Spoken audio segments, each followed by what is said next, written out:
आत्मविश्वास और अहंकार में अंतर है। अहंकार मूढ़ता लाता है और आत्मविश्वास ज्ञान प्रकाशित करता है। जो एक सांसारिक बौद्धिक स्तर का जो अहंकार आता है वो पतन का कार्य होता है। एक भागवतिक स्तर का जो अहंकार है वो पवित्र होता है, भगवान का बल प्रदान कर। जैसे मैं भगवान का दास हूँ, मैं किसी भी स्थिति में निराश उदास हताश नहीं हो सकता हूँ।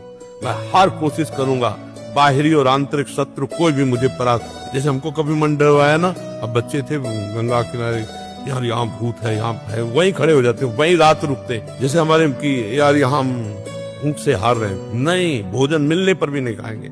8-8 दिन नहीं भोजन किया, हारना नहीं सीखा। अगर हमने किसी को अपने से बड़े महात्मा को देखा तो जिद चढ़ी है, हम इनके जैसे बनेंगे।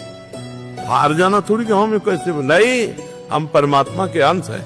अगर ये भजन करके भगवान के मार्ग में चले तो हम भी वैसा भजन करेंगे। इन्होंने त्याग किया, हम भी त्याग करेंगे, वैसे हम भी लड़ेंगे माया से और भगवान को प्राप्त करेंगे। आज भी 12 बजे रात के उठ के अपने आसन पे बैठ जाते हैं, शरीर दर्द करता है, फिर लेट गए, फिर बैठ गए, और 1:20 में स्नान। रात्रि अपनी दिनचर्या वैसे ही। जब बुखार हो 102, किडनी फेल, शरीर में दर्द है, हमें लाद के ले चलो। अगर हम पैदल आते हैं तो पैदल ले चलो, 2 लोग पकड़ो के ले।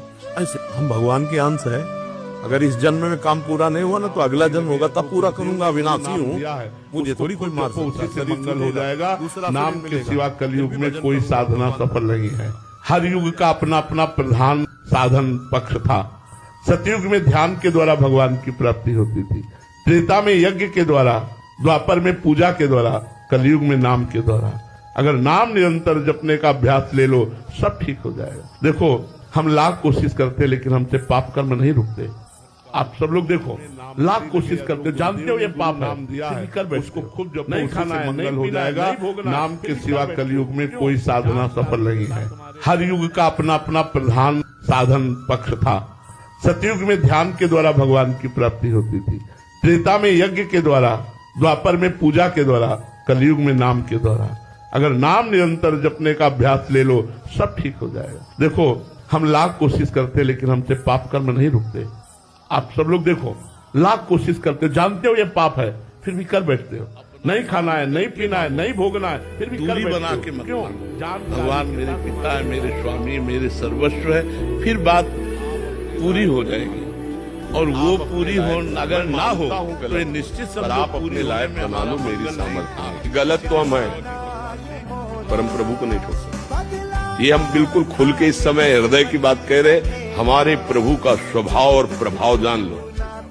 एक बार जिसने हृदय से कह दिया, हे नाथ मैं आपका, उसका उद्धार करके हमारा भगवान और प्रभु तुम अपना कल्याण कर लो।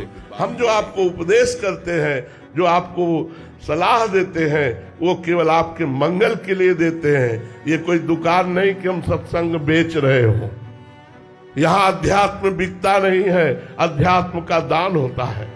हम आपको अध्यात्म का दान कर रहे हैं, आप इसे स्वीकार करें और आप अपना मंगल कीजिए। इसलिए हमारी बात पर एक बार विश्वास कर लीजिए और आप राधा राधा नाम जप कीजिए और धैर्य पूर्वक कीजिए। अगर एक बार राधा बोला है तो नरक नहीं जाओगे, हमारी बात लिख लो। एक बार और आप राधा राधा जप रहे, आपको निकुंज न मिले, आपको परम धाम न मिले, आपको श्रीज न मिले, कैसी बात करते हो जी? बहुत बड़ी बात कह रहे जी।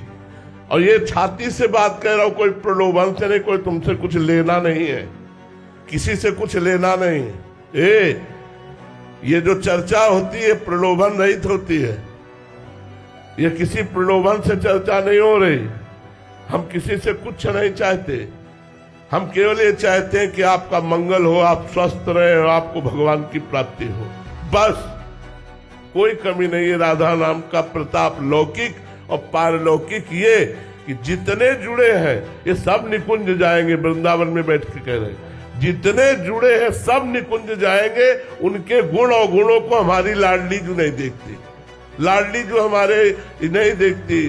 अवगुण करे समुद्र सम, जनत ना अपनो जान, राई के सम भजन के लिए रोक नहीं है, लेकिन धन को धर्म से कमाने की बात है। देखो बच्चा, जब मेहनत की कमाई तो सब धर्म से चल रहे हैं, और नहीं तो शराब पीना, मांस खाना, बेविचार करना, गंदे आचरण करना, ये फैल रहा है समाज में। ये घूसखोरी, ये सब ऐसे पापाचरण नहीं करना चाहिए।